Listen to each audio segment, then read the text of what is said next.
All right, boys, it's back in your 20s, man. I'm here with Darryl Torres. Yes, sir. What's up, guys? How's it going? All right, man. And it's Kirsten, too, here. Yo, what's up? All right. So, Darryl, man, just tell us more about you, man. Like, what's your age and where are you from? Yeah, so I'm 21 years old, and I'm from Chicago, Illinois. I'm actually, I was originally from a suburb of Chicago, obviously. Like, many people are probably always like, yeah, I'm from Naperville or something like that, right? No, but I'm actually from, I was born in Plainfield, and Plainfield, Illinois. And then for high school, I actually lived in Florida for a little bit as well. So for high school, I used to play baseball and stuff, but now we're back here in Chicago. So yeah. Did you play any sports going in high school besides? Yeah, so I played baseball. Okay. And then senior year comes around, I got Tommy John surgery. For you guys that don't know that, it's a surgery on your elbow. So when it gets overused or you're throwing too much or you're throwing wrong, it's basically like a ACL, but it's like called a UCL in your elbow, and when it hyperextends, it got pulled, and so yeah. What position did you play? I played center field. Center field. So shit, bro. Yeah, okay, yeah, all right, yeah, gotcha. Bro, so fuck, man. Okay, so like, what? I know, like, when you're during like middle school and high school, you like someone you already know what you want to be, right? Of course.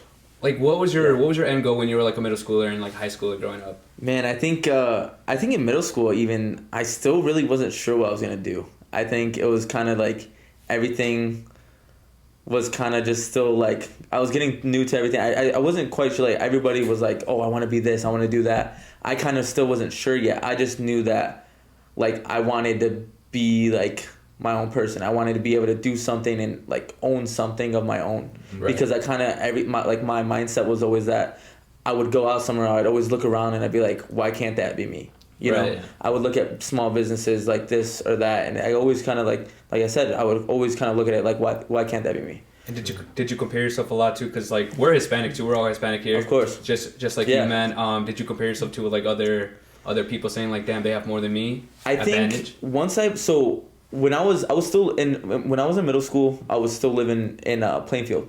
Okay. And so when I was living in Plainfield, like at that time I wasn't thinking about that yet. But when I after 8th grade, I actually moved to Florida.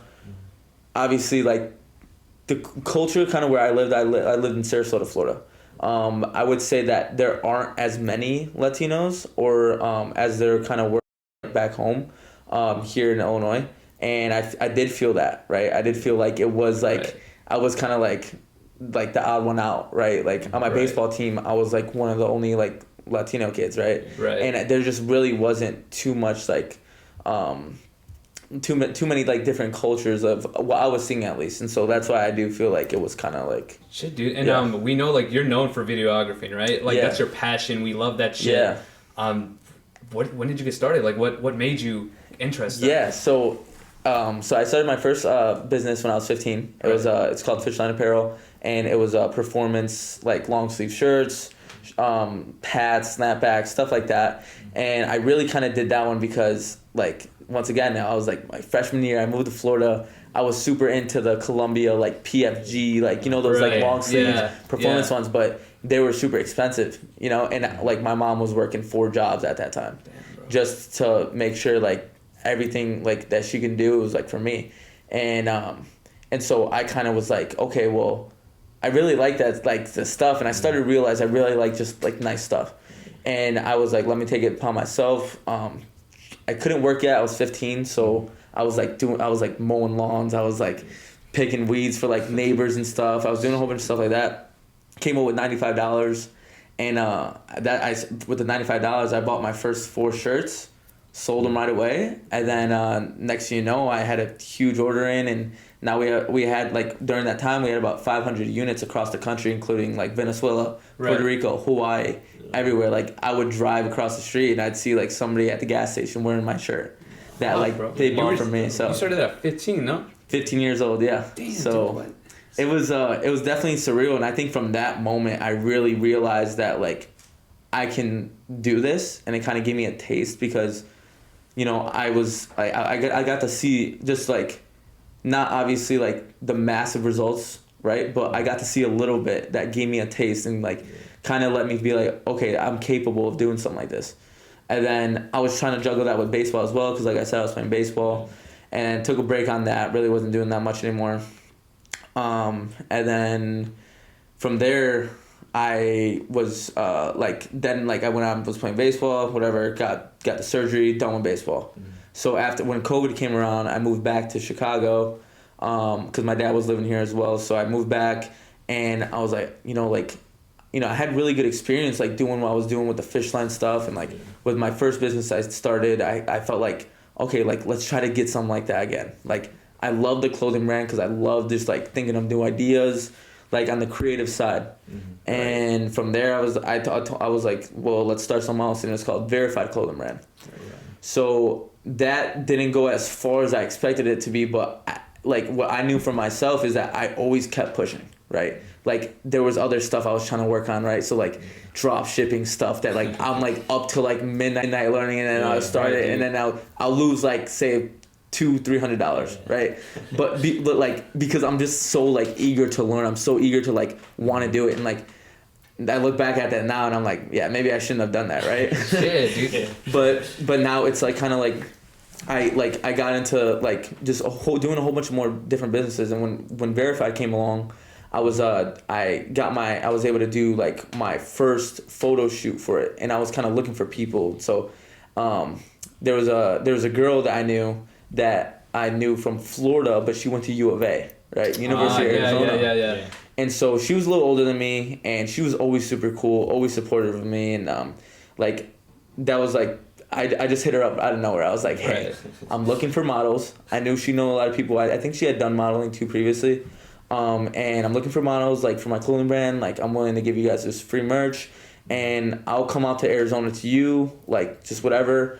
And I was like, and at this point I was like 2 months into college, or I was like a semester in, and then I had like dropped out. Right. So I'm like, well, I gotta like start making moves somewhere. Like I gotta do something. And so she was like, yeah. And I was like, is there anywhere like you would prefer for me to stay, or like any hotels you could recommend? She's like, just kick it with me. I was like, perfect. So I was just all I had to do was buy a flight, got out there, took my mom's camera, right? Because I didn't have a camera then. Right. And before I was using my iPhone because I was like trying to improvise. I didn't have the money to buy a camera, Right. And so we get there, and we get to Arizona, and I started like we went to this canyon. I started taking pictures, and I was like, I think I like really like dig this stuff. Like I think, like, being behind the camera, I'm having like this creative like being able to have this like the creative ideas of like the poses, like the backgrounds, the scenery, and like trying to like build this thing to like make these pictures look appealing. I think, and create a story from a picture. I think with that I was kind of really like I think I really love this, and I wasn't sure yet. So then I kept rolling like a few months after, so that went smooth. Come back to Chicago, we rolled out like pre-orders, got some stuff out to like friends and family first. Gotcha. And then from there I was like, okay, well, a few months pass. I'm with my buddy, so my other buddy, Billy Gomez. He actually was like doing a lot of stuff with me. He was helping me out a lot. We'd be up till like 3 a.m. Like that's how much like literally like when I tell you like this might not sound right, but when I tell you we're like in the shower scrubbing the screens, I don't know if you know how it works to like screen print, like stuff. We got all this stuff from Amazon, like scrubbing the thing with a toothbrush, bro, for like hours for it to come out. Bro. Like for those of you guys know that like how to like screen print and do all that stuff, like you'll know what I'm talking about. But we're just like there like 3 a.m. like we're just like falling asleep because like we wanted it. Like I know, and I know for me too. Like I wanted everything that was coming for it, and so then like we decided like, hey, let's have like kind of like a launch party. Launch something, right? I want to just do something big enough to like kind of just get my name out there, whatever. Right. We get to the conclusion that we want to go to Miami, right? Let's go. So me and my buddy, we're like, okay, like we need money, right? Right. So we pushed out the pre-orders, did some of that stuff. Didn't make a crazy amount of money. So like a lot of money it was like both of us combined from like I was working at Lululemon. He had a job, and like we were kind of just trying to come up with this. And then next thing you know, we're in Miami. right? We're in Miami, Right. and you know we got a Sprinter van. We went to Kiki on the river. We invited models out. We got all this stuff. Like they came with us on the Sprinter van. We were doing shots, and the whole time I was the photographer, right? And I didn't have a camera again still at that time. Wow. So I invited Lila as well because she was always super cool. I was like, hey, come out. Like, we're doing all this stuff. And she was like, for sure. Like, she's always supported, always there for me too. So, which was super cool. And she had a really nice camera. And I was like, can I use your camera? Like, when we do this too? Right. And she was like, yeah, of course.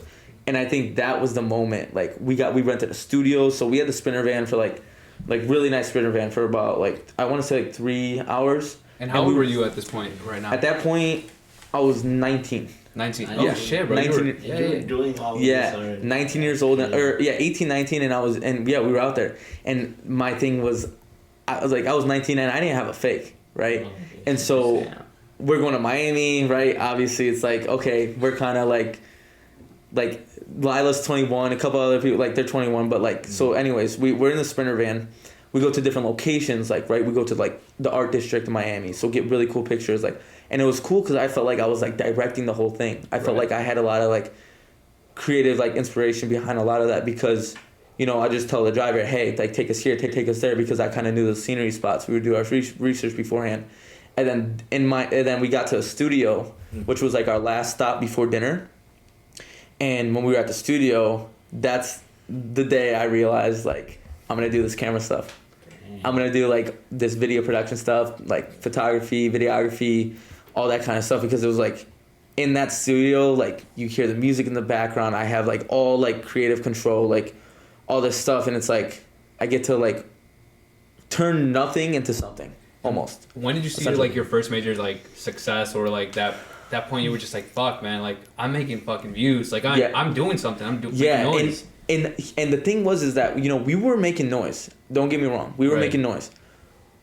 But not as much as you think. And it was just more of kind of like, it was more of to give me, like, and the other people I was with, a taste of like what it can be. Yeah. Right? It was kind of like, because then we were going out there on our dime, right? We invited like models and stuff, like, and after the studio stuff, we went out to dinner. Right? And we got fucked. And we were like, yo, we're going to do this. We've been grinding our asses off.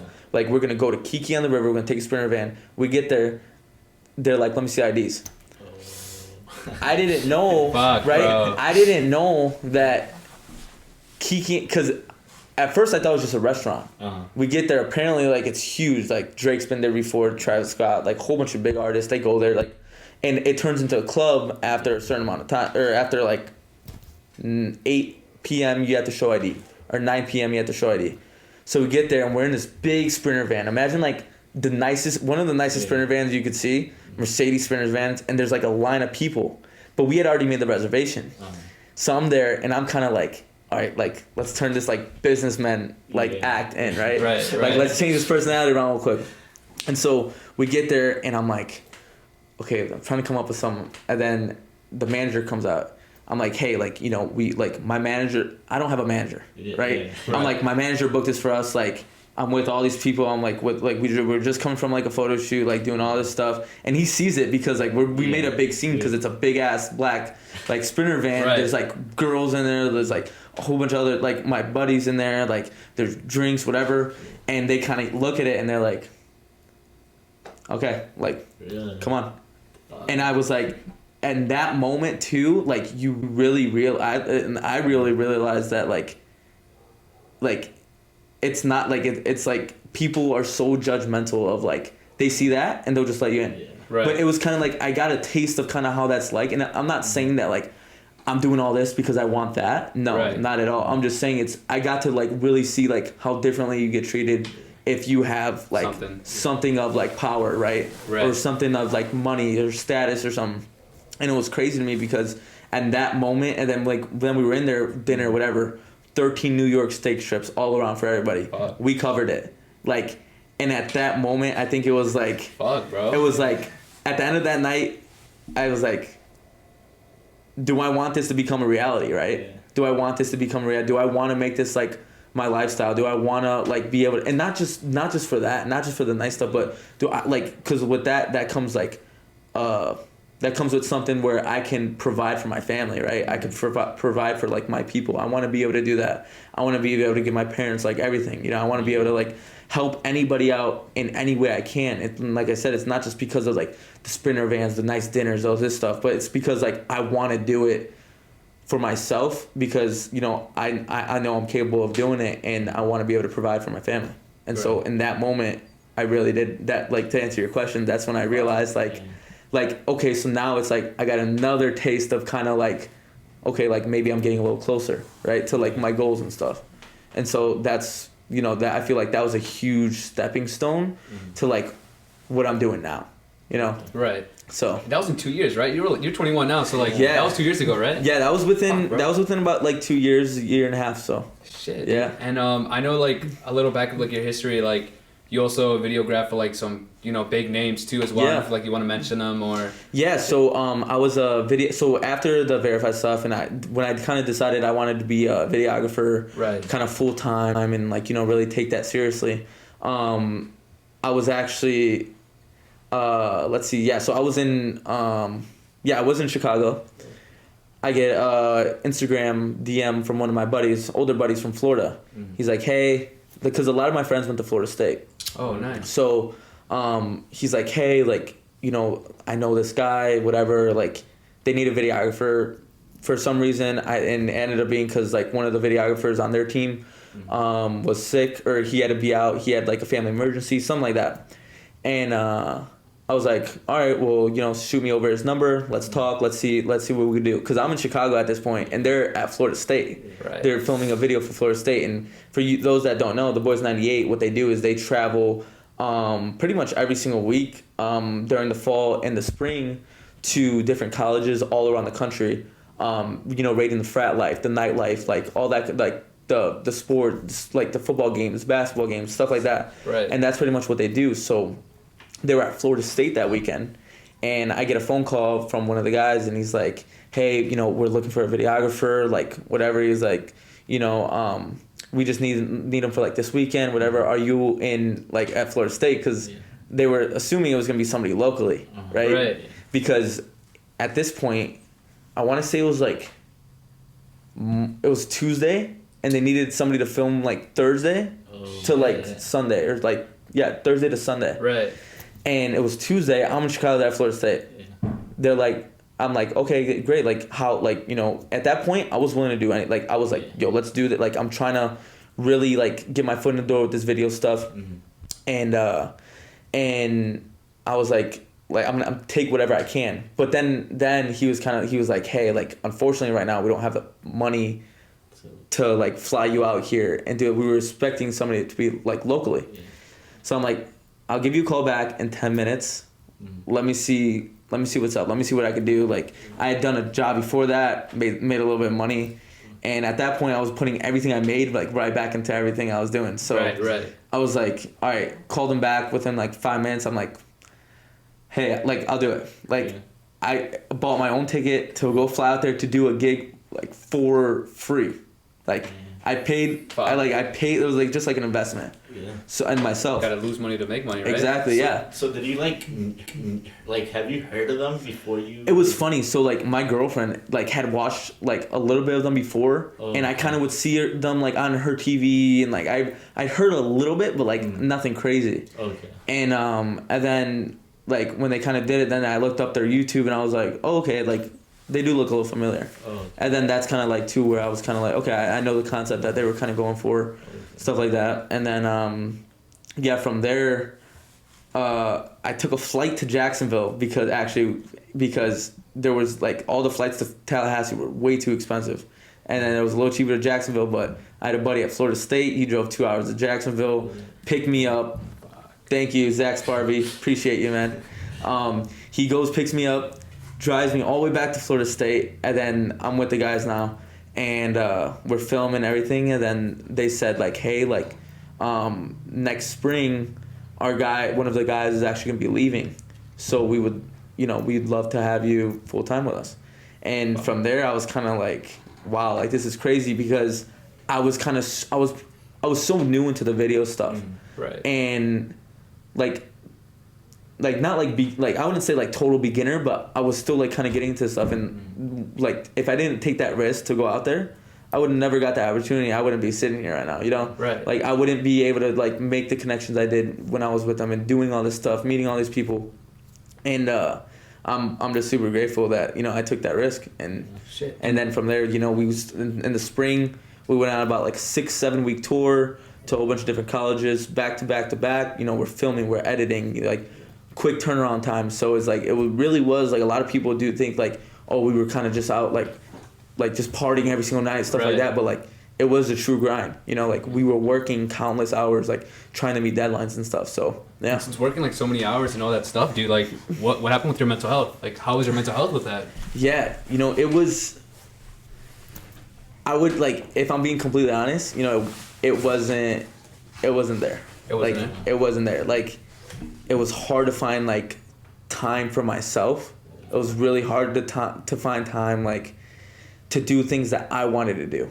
I felt like I was giving my whole life to like this, and which, you know, at that point I think I was so willing to, because I was willing to do anything to like to get where I want to get, right? Like eventually. And then I think it did get to a point where I was kind of like, I'm not even finding time like for space for myself. Like it was hard for me to like really like do anything like on my own, because when we were traveling, right, I didn't have like my car to go drive like and do something on my own. I didn't have that kind of stuff like available to me, because we were driving most of the time, but if we flew, like we didn't have like this, or like it was hard. It was just hard because you were with these. Imagine being like with these guys for like almost 6 months straight. Damn. And it's like you like, of course, like great dudes. Don't get me wrong, great dudes. Right. But at some point, right, like you're gonna clash. You're gonna like things are gonna happen, and it's like, you know, I think for my mental health, like specifically for me, I do think it was like a little too much. And what do you do for your free time? Like let's just say like you're stressed out right now. Like you said, like a big toe. Like what do you do? Like do you walk? Jog a little bit, man. You know, I do like I'll work out a little bit. You know, I'll definitely work out a little bit, and then for me, honestly, at that point, it was like playing video games, dude. I was just like, yo, like I gotta run the sticks. Like I gotta play something. I gotta play FIFA. Gotta play some like Madden, something, because it's like just to get my mind off of like these deadlines and like doing all these content, and like because it gets to a point where it's like, you know, it was just like, you know, a lot. And don't get me wrong, I love to do that. I did love to do everything I did with them. I loved it. Like I had a great experience. I do not regret like a single thing, like being with them and like getting the opportunity to do that. And I appreciate them as well for giving me the opportunity. But like you said, right, it's like that mental like space, like I felt like I was missing that, and that's definitely something that like you need. I really do think it's something you need to still love it as much as you do. Like there were days sometimes where I would just feel like not myself, because it was like I felt like I was like over consumed sometimes, you know, and it was like trying to find a balance. Who'd be like your number one supporter, man? Like who'd you lean on mostly, you know? Definitely my mom.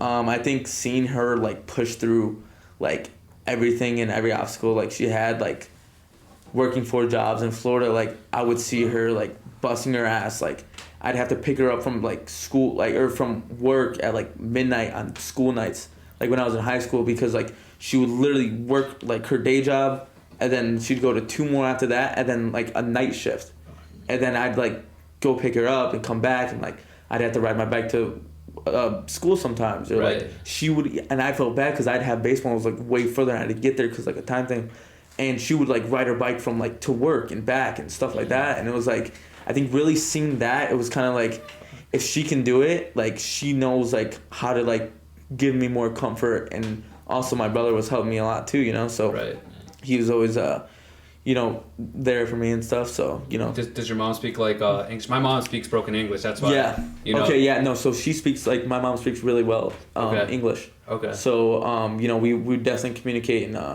in English, but you know, I always knew like, you know, she like was always there for me no matter what, and it was like, it was good. I think that like it really did too, made me appreciate like seeing my family and like all that stuff, because like being away from them for like, you know, definitely like long period of time, and almost like not forgetting them, but you get so consumed in like I know for me I got so consumed with like a lot of the like just like our schedule, right? Right. And I love to do it, man, because it was like, I mean, I couldn't complain, you know, like we're going like to these colleges, we're filming, we're doing like all this stuff, all this cool stuff. We're going to these events, cool festivals, all this stuff, and like I couldn't complain about that. I think it was just like I personally had a hard time finding a balance of like that mental space, you know. And did your mom like? Because I'm just saying this based off experience. Like your mom, when you told her, "Mom, I'm gonna move over here," what you say? She probably flipped balls, bro. Oh, well, I told her, I was like, "Hey, like, you know, I got this opportunity to do this, and we're gonna be on tour, traveling here, doing this and that." And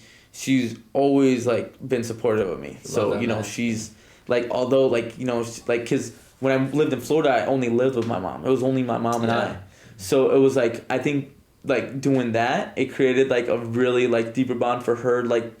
She really felt like I always kind of needed to be around her, and I think shout out mom. Man. Yeah, I know. Shout out mom. Mama Torres. Yeah, Mama Torres. Yeah, and so she, you know, she was always there, and she would just you know make sure that she was always there to comfort me. So no, bro. Was there like ever a time where like you got tired of all that like partying? I'm guessing that's like partying and working, and like you just wanted to give up or anything like that, or? I think there was. In my head, there was no, like, space for me to, like, ever say, like, I'm gonna give up. And I think it's because, like going back, again, to, like, seeing the things I saw, like, kind of growing up and seeing my mom, like, bust her ass. Like, she would never even think of, like, giving up. You know what I mean? Like, for me. So it's, like, I couldn't even, like, imagine, like, I would like, everything I did, I know that I did it with, like, my best intentions, 100% full throttle because, like, I love to do it. You know, and I like, but I don't think there was a time that I was kind of like, no matter how hard it was, I couldn't complain because there are people in worse situations, and I know like I'm grateful for the opportunity I was given, and I think it left me no room to give up. So you know, damn, bro, no, that's like deep and shit. And yeah. Like back to like when you let's just say when the 9-8 boys actually like told you like come over here. Yeah. Back to when you said when you were in Miami and people were so judgmental. Yeah. When you started joining with them, did you see people switch with you? Like people more like be more friendly with you? Yeah. So I don't think it was Miami that was really judgmental. Because I was only there for a little bit, and just to give you one more background about like how I kind of like I should have said this a little earlier, but after the Arizona thing, I went to Miami so there was a point in time where.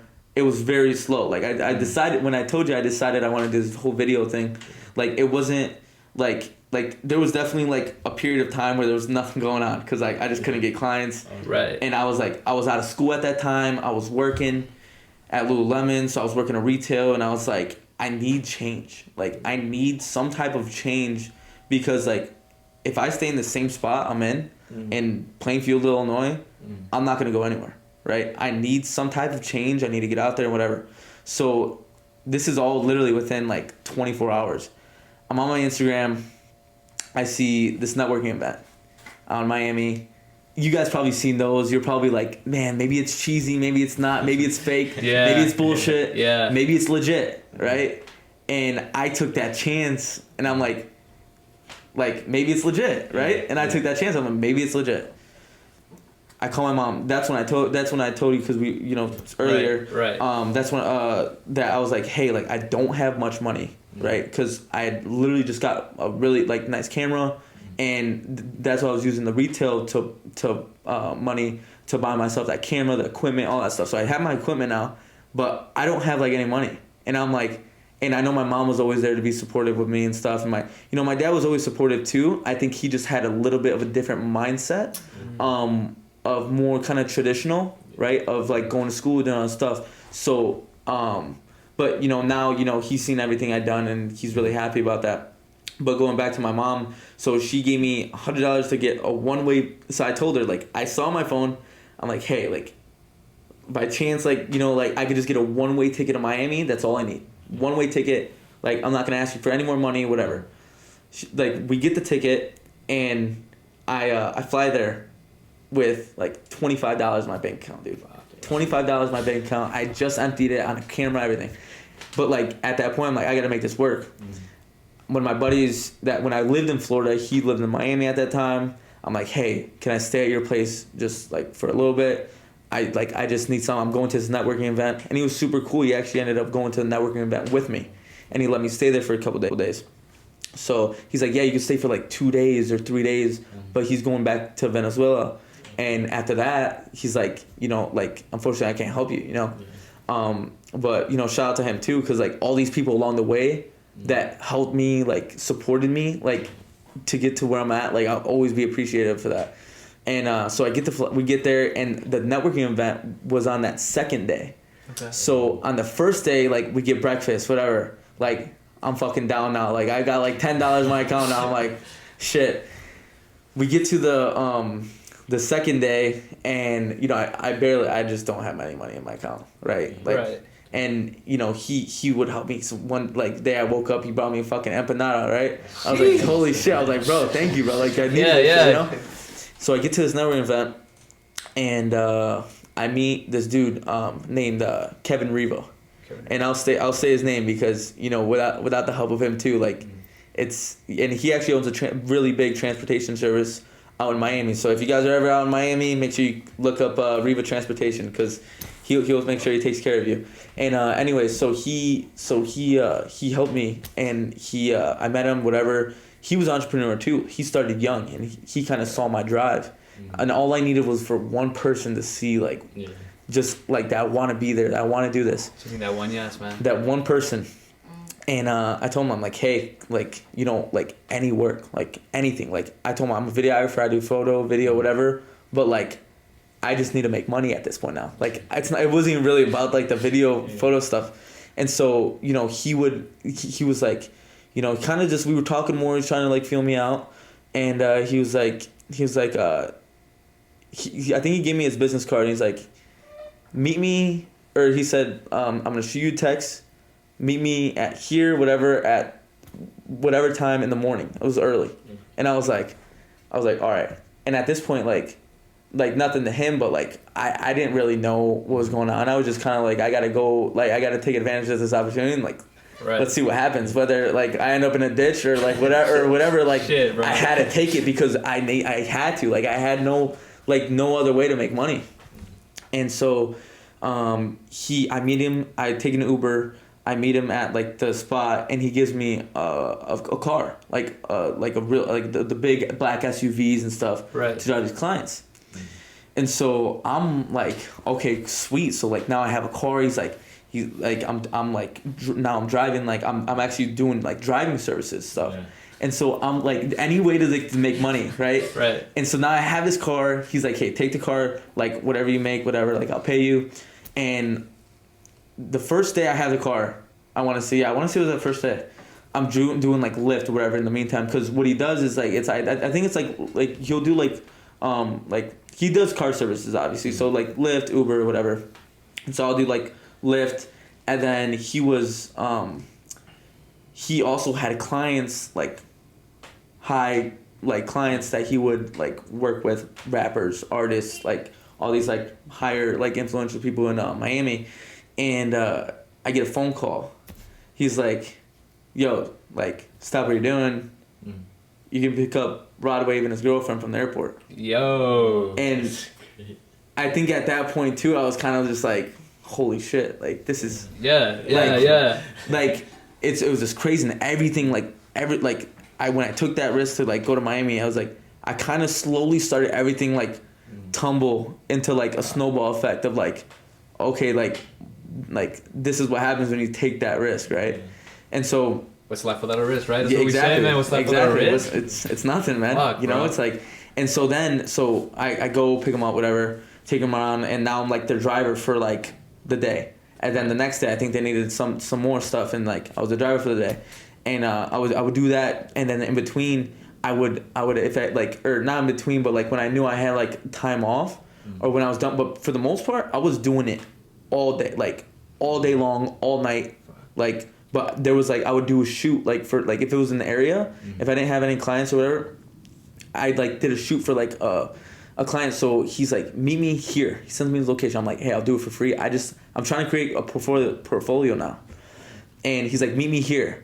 it's like at an airport, bro. It's like at this like small mini airport with private jets, everything, and he pulls up in like a Lamborghini Urus, and he's like, shoot this. He owns an exotic car company. He's like, shoot this, whatever. So I make a small video for him, whatever. I was like, here you go, like, thank you for like letting me do this. But for me, I was like, dude, I'll do it for free. He ends up sending me $50. So I was like, okay, cool. Like, I didn't need that, but like, he was just like, no, dude, like, I want to, like, I see like you're grinding, whatever. And so like, I would do it for free, and these people would kind of like, some of them, not all of them, but they'd realize like, you know, I want to help you out. And I think that was cool too, because I was able to make money when I didn't have any. Right. And I was like, I was kind of like in that spot. So I was doing the driving stuff. So I ended up making like pretty decent like amount. And I had also went to like at that networking event, I met another guy, and he helped me out as well. But he was kind of, he was like, hey, like, I was really trying to find somebody that I could do content for Rolling Loud, because Rolling Loud weekend was that following weekend. Oh shit. And so I was like, if I could like somehow like get into this Rolling Loud thing, like, I don't know how, and maybe it's like really far-fetched, but if I could somehow get into that, if I could meet people and get into that event, whatever, like, I think it would be crazy huge. And so that's just in the back of my head, whatever. And he's like, hey, like, you know, like, I'm going to, like, or we started talking, and he was like, yeah, I'm going to Rolling Loud. He said something about that. And I was like, that's sweet, man. Like, do you need a videographer? And he's like, not sure, man. Like, I got my guy. He was actually there with another videographer. He's like, I'm not sure I got my guy, but like, you know, I'll let you know. And in Miami, nothing to nobody personal, but when you hear that, it's almost like the odds are very slim that they're going to get back to you, right? Because damn, yeah, you know how many people like, you know, like they'll maybe say something and like, you know, it doesn't go through or whatever. But that's why I really give it to this guy, because, you know, he really like came through, and next thing you know, the week goes by, I don't hear anything from him. I'm like, it's all right, because in my head, I put myself out there, whatever, like, you know, so many things were going great for me at that moment. Like, I ended up shooting at a couple other clubs, Sway in Fort Lauderdale. I don't know if you heard of Sway. That's another club. We know 11 and Bounce. 11 Live, yeah, all those like bigger ones, yeah. No, but Sway is like a little bit of a smaller one, like, but it's out in Fort Lauderdale. So I was doing some stuff there. You know, I was making money. I was doing good, so I couldn't complain. I was like, I just can't complain. But there were nights driving the car where I was like, I almost thought about sleeping in the car, because it was be like 4 or 5 a.m. And I wasn't old enough to get a hotel room. Oh, so then like I had the money for a hotel room, but I couldn't find a hotel room. So I drove to like all these different hotels, like, but it was like that point, I think, where I realized like if I'm doing this shit like at 5 a.m. in the morning, like realizing and thinking, I'm like that's how much I want it. Like I really like want this shit, you know. I really want to be able to do what I can and show the people like what I can do, you know. And so from there it was like that happened, all that stuff. The last day, I call my mom, like, hey, you know, like I was supposed to go for like 3 days. I was there for like a week and a half, and I was there for like a week and a half, and I'm like, hey mom, like, you know, it's been good, but like at that point I was staying in like an Airbnb, really small, like it was just like a box. Like the Airbnb was smaller than this garage. Shit. Like maybe half of it. And it was just like not in the best location, whatever, and I was kind of just like, I think it's time. Like, I'm gonna go home. Like, I've been waiting on this guy like to do this Rolling Loud thing, but you know, I'm so grateful for everything that already happened, that how can I complain about like not getting that one, right? So I told her to get off the phone. I get a text. This is the day of Rolling Loud. Like, this is that Saturday. I want to say that Saturday. I get a text from the guy. And he texts me. He's like, hey, like, whatever, meet me at the SOS on South Beach.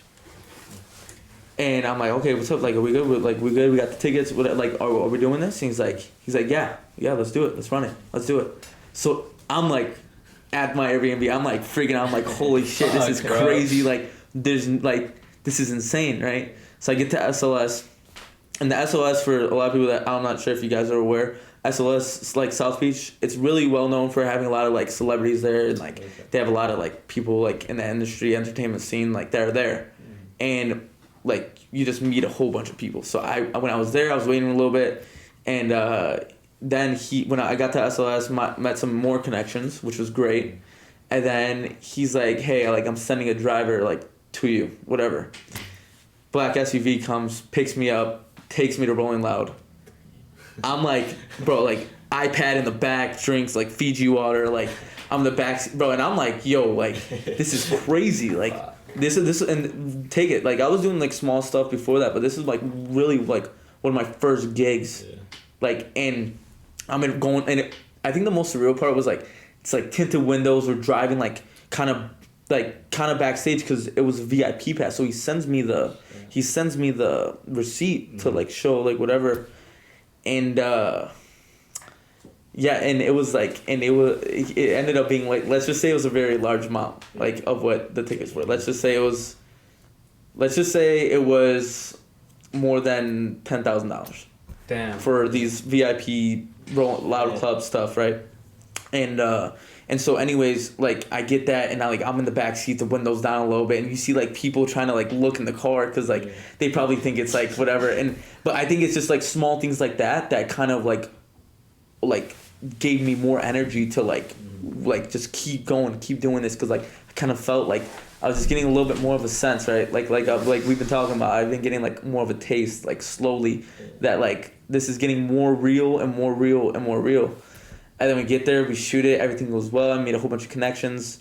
I mean, like, they were like catering Nobu like in that section, and at that point, I was eating like ramen noodles. Yeah, ramen shit, noodles. bro. Yeah, exactly. And it was like, but it was really like one of those moments that I think it was a turning point to make me realize like, okay, this is all possible. Fuck. And so yeah, that was. And who was like the biggest like person like you interacted with that, in your opinion, that you were starstruck? You were just like, fuck. Yeah. I mean, Lil Baby was right in front of, Floyd Mayweather was supposed to show up. He ended up not, because I think something came up. But it was kind of just like, being around those types of people too. And I think like that was really crazy to see like those people right in front of me, right? People that you see like on billboards and like making music and like rappers, artists, all this stuff. It was really cool to see something like that. So.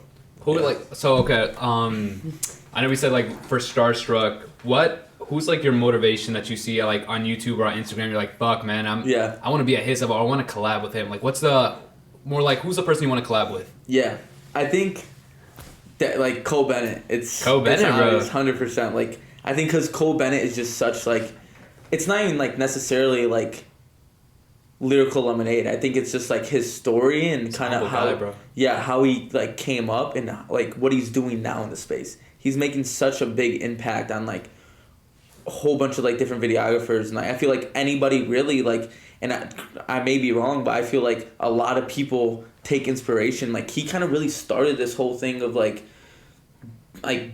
being a videographer, making music videos and stuff like that and although I don't do music videos, like I feel like that's something I could potentially do down in the future.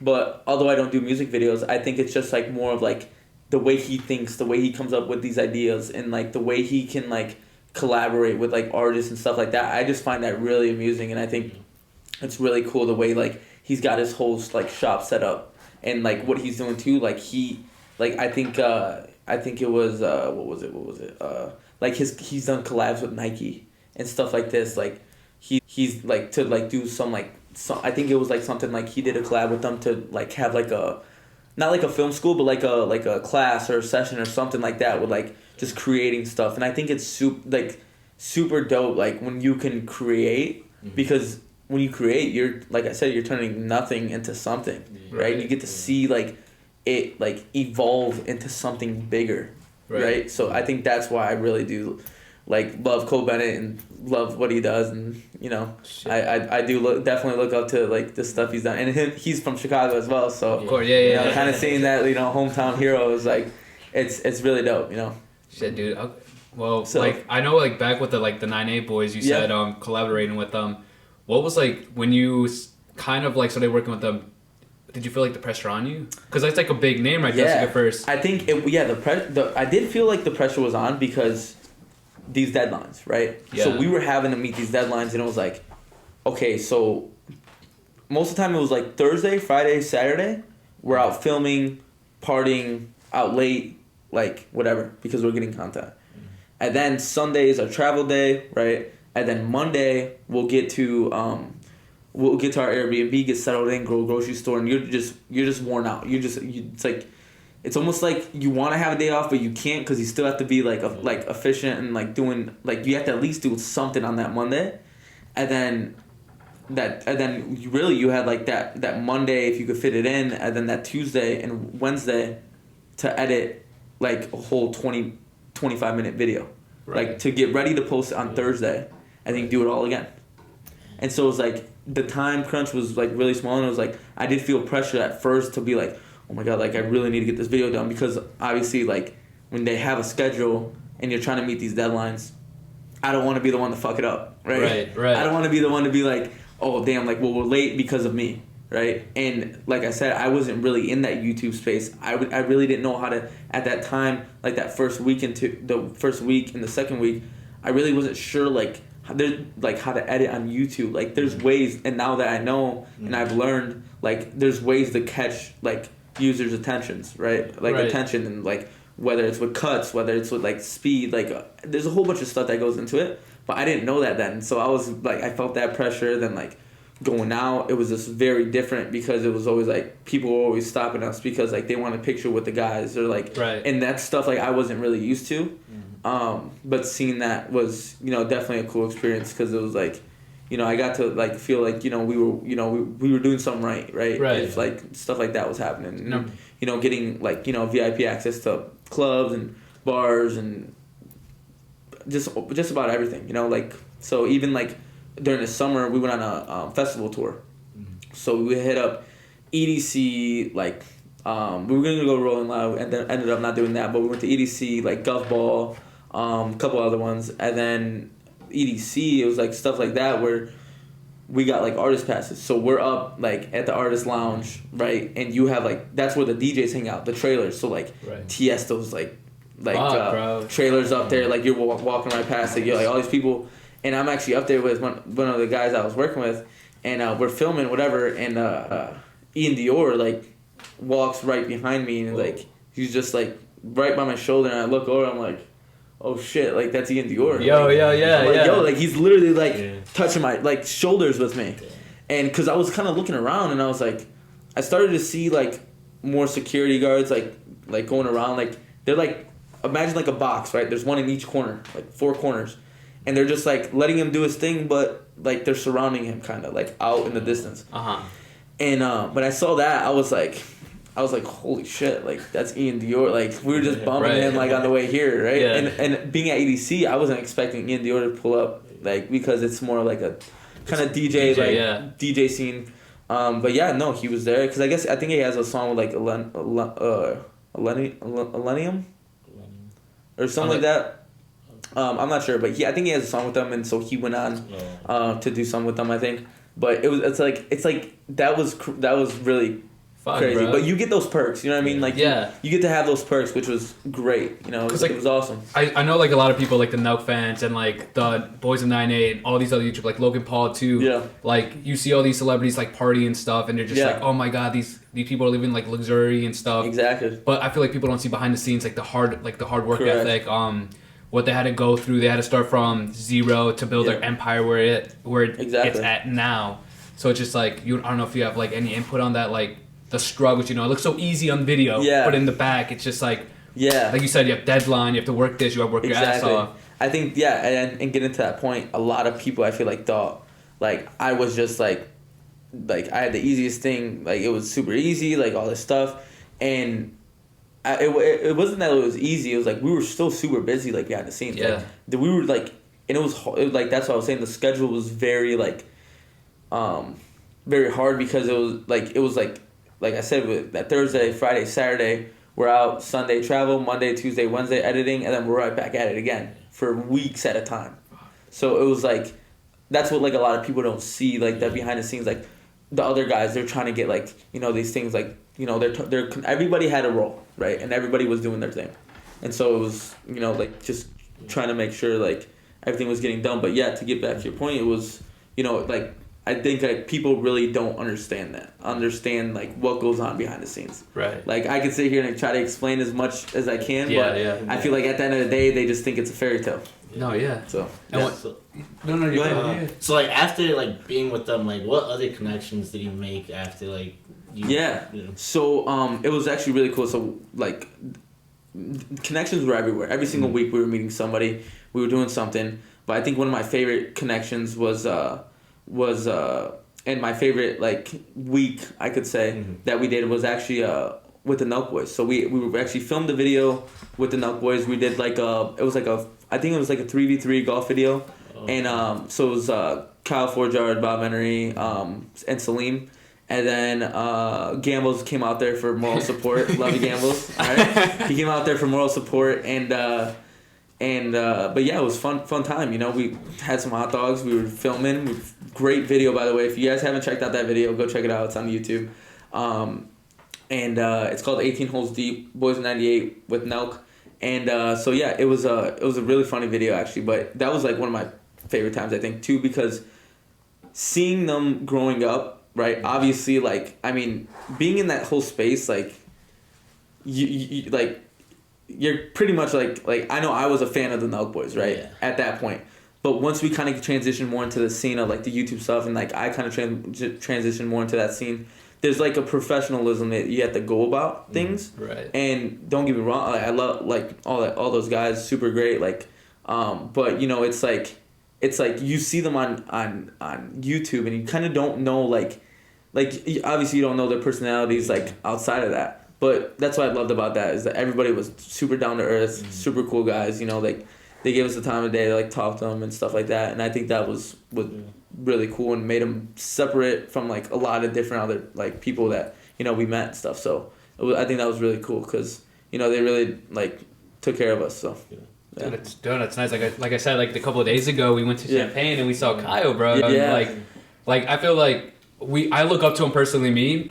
I feel like it's inspiration what he did and his story background. Like he started at a young age, worked his ass off. Yeah. And I feel like this is why we're here now. And like you said, he was just so genuine. Like you felt like the realness. Like he was just generous. Gave us the time of day. The time of day, because it's like a lot of people won't give you that time of day to even take a picture or anything, and I think it's like since you know they kind of know that, right? I think it's really cool that they do that stuff. So, no, it's like if you had to give like a motivation to like the youth, you know, we're Hispanic too. Like, what would you give them? What's a word of advice you would give? I would just say like, you know, don't focus on what everybody else is saying, right? Mm-hmm. I'd say if you believe in something and you believe that you can do it truly, like go do it. Put your head down, go after it, and it will happen. Like there's just like. It may take you 2 years, it may take you 10 years, it may take you 15, but like if you are like really about it and you really want to like do it, like I believe in it. Like that's why like, you know, even like with you guys too, I know you guys are just starting and stuff, and I think that's awesome because like you guys want to put your head down and go full throttle with this and stay consistent and do all this stuff. It's like, you know, like I believe in anybody that believes in themselves, and it's like for that it's like you just keep pushing your own thing, and it's like you gotta take those risks as well. You know, like I wouldn't be where I'm at if I didn't take all the risks like I took, because it's like even it like trust me, like what I've told you guys, all the risks I took, they sounded amazing, right? Yeah. But like a lot of people like that's what a lot of people don't talk about on these podcast stuff. They don't talk about the bad stuff either, right? So I just told you all the good stuff with all the risks I took, but you know there was bad stuff. Like I'm not gonna sit here and lie to you. You know there were things that like. You know, I did take risk on things and I lost a lot of money, or it was just a bad like experience or something. But every single time that happened, I got to learn from that, right? I didn't look at it like a loss. I didn't like say, oh, poor me, whatever. Like I literally just would get right back to it. I'm like, okay, let's find the next door. And once I found that next door, I was like, okay, let's keep going through it because this one was working. If it closed, let's find another one. And if I can't find it, build it, you know, like make those opportunities, create the opportunity. If you don't see the opportunity in front of you, create it. Put yourself out there, expose yourself to that. Because that's what I feel like a lot of people want to ask me for advice, and they're kind of like, you know, like they're stuck because they don't, like they feel like they're not getting an opportunity. But it's like, okay, but yeah, maybe nothing's coming to you, but you have to go to them, right? Like nothing was coming, when I was in Plainfield, nothing was coming to me, right? Because I could only do so much in a tiny little like suburb like that, right? So I decided took it upon myself to build that own door And since I built it, it's been, we've been coasting. So it's like, you gotta kind of like put yourself out there, and from there it's like that's gonna tell you like who you are really, like, do you really want it, So yeah, man.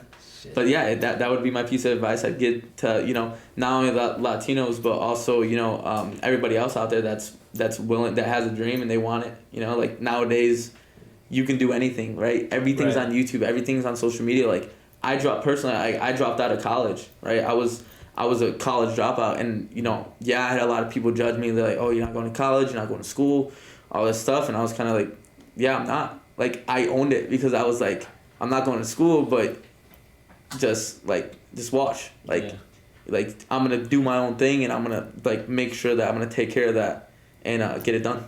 So. Fuck, bro. That was just fucking phenomenal, dude. I'm speechless, bro. You left me speechless. Jesus Christ. You, man. I appreciate it. Fuck, bro. And I just want to say, like, and I feel like you answered this already, but I feel like I want to get into it more deeply. Like, when mental health and you're in that dark hole, what would you do, and like an advice to get out of that? You know what I mean? Like for the people like just starting out, like you're not seeing followers, you're not seeing traction, you're not seeing like no moral support. What's that dark hole like to get out of that mindset? Yeah, it's it sucks. Like you're gonna go through droughts. There's gonna be times where like maybe you're seeing a massive gain and then like you don't see anything.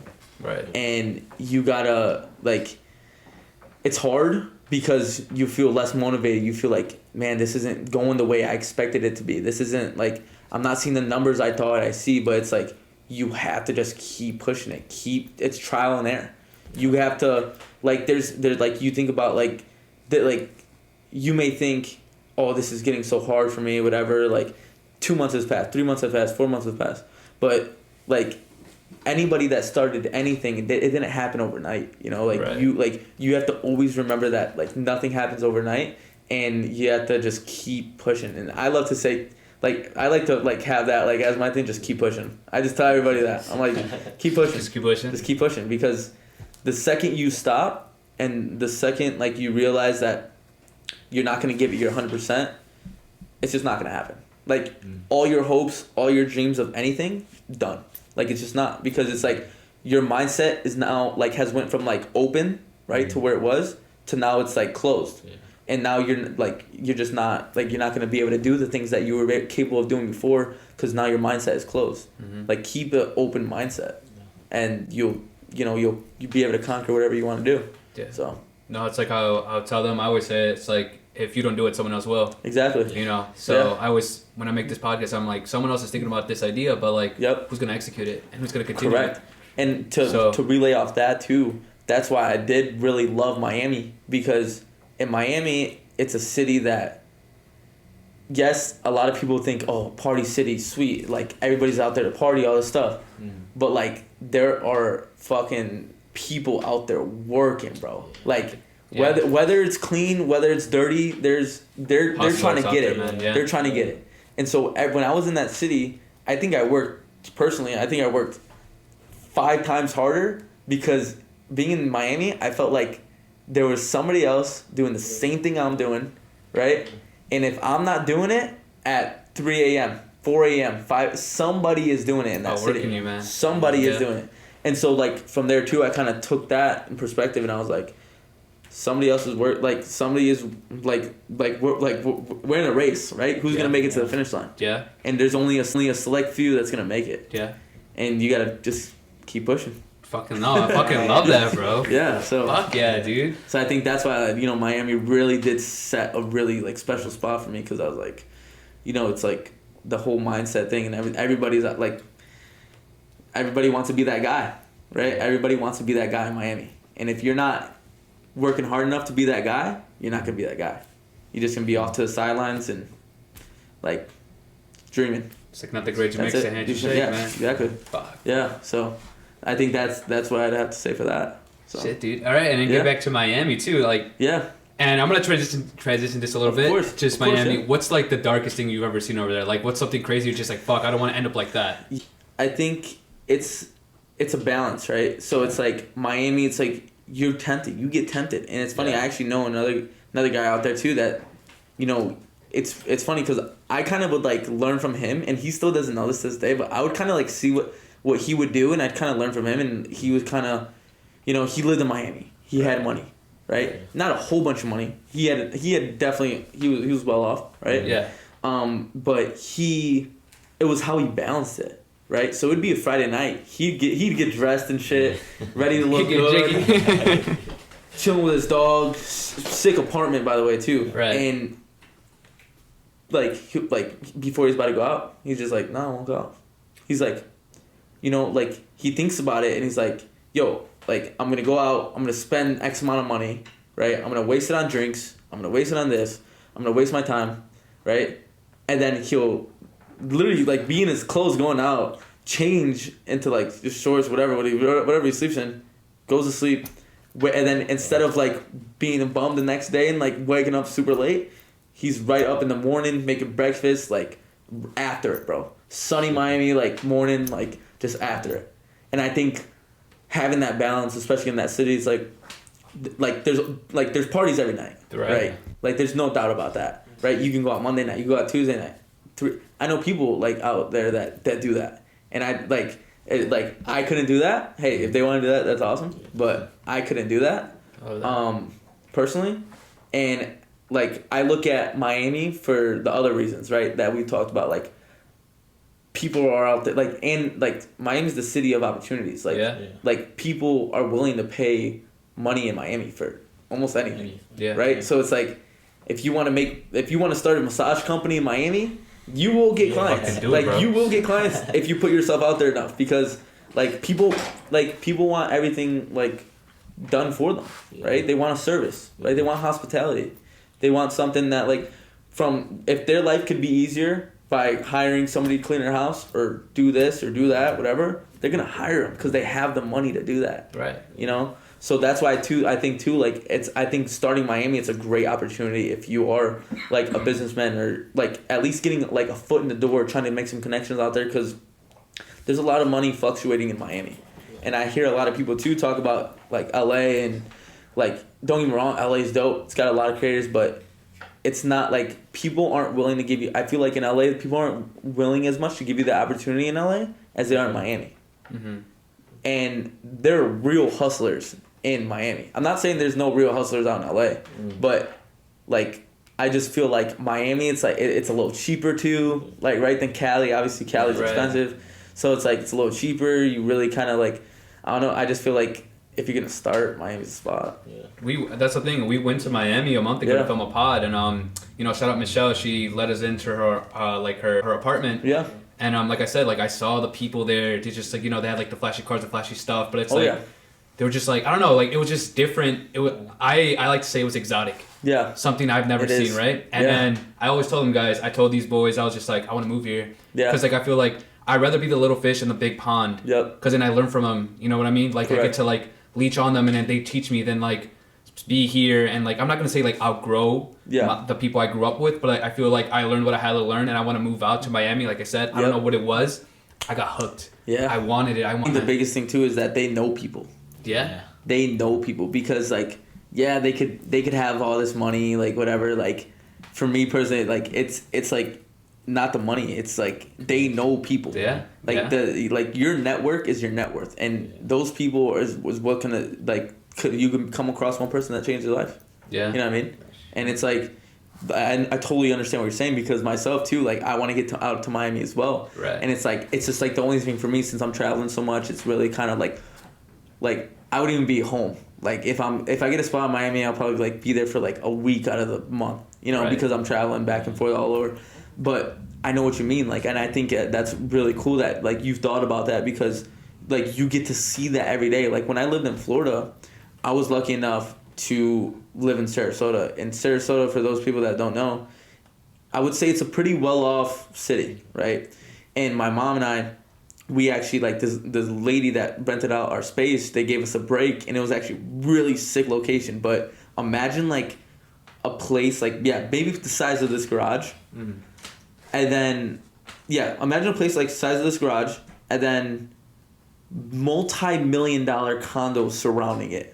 But it's just like this, like little tiny like apartment. Like just like old beat up ones, and then there were new ones around it. Now I think they're building on it, because like that area started to grow a lot. But like it was stuff like that were like when I rode my bike to school, or before school was starting, I left my house to go to school. I see like the McLaren come out like across the street. I see like the Bentley, the green Lambo, like, and I remember that shit vividly, you know. And it's like waking up every morning and seeing that, you know, like literally like every single morning. That gave me more like ambition too, to be like okay, all these people that I'm surrounded by like are capable of this. Why can't I do it? Like, and it wasn't just one, it wasn't just two, it was a whole building full of millionaires, right? Another whole building full of like all these people that are, you know, well off and like able to do what they want to do. And I was always in my head like, why can't that be me? Right? Like, why can't that? Like, it's just simple as that. Like, why can't that be me? Right. You know, or you guys, or whatever, or whoever it is, right? Yeah. Because I would like, and I got a really good appreciation for that. And I think seeing that a lot too, like my friends had boats, you know, at 16 years old, 17 years old, right? All this stuff. And it's like, it was really like an eye opener, you know. I was like, I want that for myself, you know? So. No, dude. Yeah. And what do you see yourself like, just like, all right, like you said you have like a company right now and you want to be like, you know, with the videography, and what's a big company you'd want to work with? Like, what's a good, if you had to? If I could pick one company to work with, let's see. Who knows? Maybe they see it, man. Maybe I know. Maybe, you know? Maybe they see it. Yeah, maybe they see it. I feel like I did get like one of my like biggest ones already in my first month that I really wanted to do, and it was Ilya Fitness. I don't know if you heard of like Ilya. Yeah. Or Zila Fitness. It's a small business, but it's not like a big like Nike like corporation, or it's not like none of that. It's nothing huge, but it's like sometimes it's like those little things that like the smaller businesses, but like bigger creators. So like David Dobrik, I think he's an investor in it, but it's Ilya's, his friend. That's his. Oh, he's a rip guy. He just got ripped right now. Yeah. So they do the documentaries with Heath and all that stuff. Yeah. So great guys, great people, by the way. Like all the people I worked with was awesome. But they came to Chicago, and they were filming a documentary, so they needed some help, and I was able to hop on that project to help them out with some video content. Dope, bro. And you know, it's like I think that was like just super cool to me too, because it's like I remember like one like it's like growing up, you see these people on YouTube, you see these guys on YouTube, and like our kind of like the world we're in right now. It's like when we were growing up, like. Yeah, we were watching movies and stuff, but like we're watching like YouTube, we're seeing stuff like that. We're like we look at these people like actors almost, right? In a sense. Yeah. And like you look up to these people, and it's like being able to like work with these people, like, and before I was like, it was like crazy. Like before, like it wasn't like I would never in my wildest dreams think like that would be something I would be doing. And then next you know, like it's like, you know, I'm shooting for them. It's crazy where your life can be in 1 year. Yeah, exactly. Man. And I think that was really cool, like working with Zila and stuff. So yeah, no, I think that was it. Dope. And maybe probably like I would say like maybe like a big like I don't know, like maybe for like Nike or like Adidas, one of those like big brand ones. But I really like this like the small business, like the smaller businesses that like are still pretty big. Yeah. But not like huge, because once you get into that, I feel like you do get like really caught up in like the other stuff. But I would still like, don't get me wrong, I'm not saying I don't want to do any of that, but I do appreciate the small business stuff as well. You know what I mean? It's you never want to make a movie, man? You don't want to be. I was gonna say. Right. I was getting there. Yeah, and I think like working more like with the video stuff, and I also just upgraded like a lot of my camera gear, new lenses, all this stuff. I think like I definitely like. I did make a trailer for like these two DJs. They're called Shifty. I want to give them a shout out too. Super great guys. They're up and coming DJs. Like I really think they're next up. Like like actually like I really think they're next up. Like probably see them at EDC in the next like 2-3 years. Just give or take. I really think they're next up. And so I made like a little trailer kind of thing for them. And I think like so that takes more like kind of like creating like ideas and like telling them what to say and stuff like that.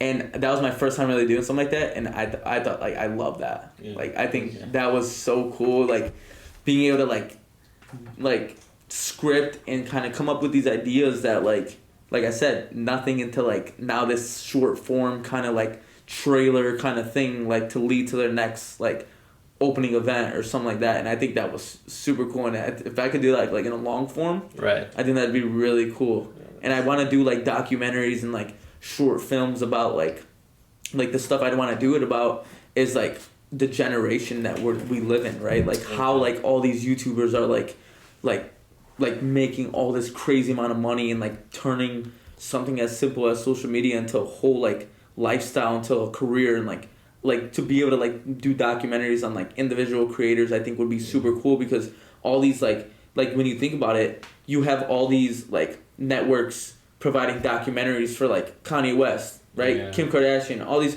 big names, right? And don't get me wrong, that's super cool, but like now it's like people are interested on like how did Logan Paul, or like I know there's a lot of stuff on him just because he's so huge already, right? But like let's say like even like Steve would do it, like, and not just like a podcast, because like obviously podcasts are huge, but like a documentary, like showing like videos of him like when he started. Like people don't want to watch every single Nelk video from like start to finish. Like if they could just get a glimpse of him or like other creators like Mr. Beast.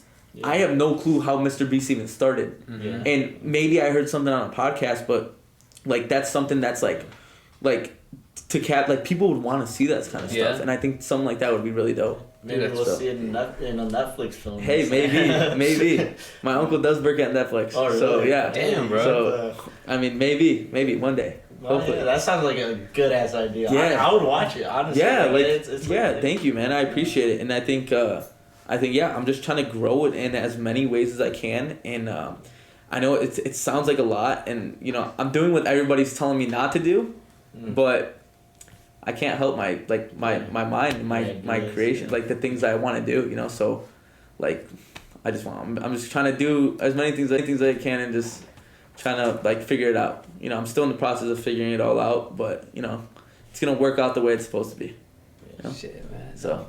Fuck, bro. Yeah, dude. Don't know. I'm speechless, man. Thank you. You're 21 right now, and you're like accomplishing all this stuff, and like the mindset's like so. Like I said, like I love the mindset. You're just so. You already know what you want. You already know your goals. Yeah. You're set right there, dude. Like. Thank you. No, I'm proud, bro. Like. Yeah, bro. I appreciate it. Shit, bro. Fuck. Yeah, man. I appreciate you guys having me on too, and you know, inviting me over. I know this was super last minute, and it's crazy. You know, it's crazy. It's stuff like this that like. Something as simple as just like, you know, getting your Instagram, right? Mm-hmm. And like I had no clue who you guys were, but like now it's like it's just something as simple as that, right? Networking. Like shout out Zinnia, man. Yeah. No, like serious. Shout out Z, man. Zinnia, shout out. Yeah. No, thank you. This was honestly like for a comment one-on-one, even if we didn't even film this as a podcast, like just eye-opening, like just like I said, a wake-up call. It's just like you know, exactly. Fuck. It's just like I just kind of want to give that realization to as many people out there. Like that you can do it too, like because I am never like I kind of was like I really have like no friends back from my hometown in Plainfield, because a lot of like backlash from like kind of like doing my own thing, and like they felt like I was kind of like leaving them out of the picture, like not really talking to them as much. And I think like for me it was like I was really focused on like what I was trying to do, and I didn't care about other people's opinions, and like as long as you could keep your head down and just keep pushing and like go for what you want, like anybody can do it. You can do it too. Like don't ever think like, oh, like I want to do this, but that will never be me. Like the second you say that, you know, it's like it just won't. It just won't. But like it's possible. You know, anybody can do it. So shout out your socials, man. No, yeah, shout out. Thank you. Yeah, no, I appreciate it. And my socials. Follow me at Dbanks Films on Instagram, YouTube Dbanks. I do a little stuff on that, and make sure to go check out our new website. It's dreamproductions.co. So make sure you guys go check that out. And awesome, bro. Thank you for having me. You're gonna see him on Netflix too soon. You're gonna see him in all worldwide shit. Thank you, bro. No, thank you for everything, bro. I appreciate everything, and peace.